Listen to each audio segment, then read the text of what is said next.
ఇస్తున్న విజయవాడలో వరద తగ్గుముఖం పట్టే కొద్దీ శవాలు పైకి తేలుతున్నాయి. బాధితులు చెప్తున్న దాన్ని బట్టి ప్రాణ నష్టం భారీగానే జరిగింది. 50 వరకు శవాలు ఉన్నాయండి.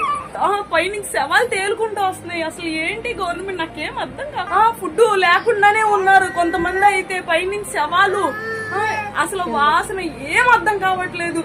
చాలా భయం వేస్తుందండి. ప్రభుత్వం నుంచి ఎలాంటి హెచ్చరికలు లేకపోవడంతో వరద రావడానికంటే ముందు ప్రజలు ఎక్కడా కూడా అప్రమత్తంగా లేరు. అప్పుడు ఒక్కసారిగా వరద విరుచుకుపడడం వల్ల ఎక్కడి వాళ్ళు అక్కడ చిక్కుకుపోయారు. అలా చిక్కుకుపోవడం వల్ల ఎక్కువ మంది చనిపోయారు. అయితే మరణాల వివరాలని ఇప్పటిదాకా కూడా ఏపీ గవర్నమెంట్ ప్రకటించలేదు. ఎందుకు ప్రకటించలేదో కూడా తెలియదు.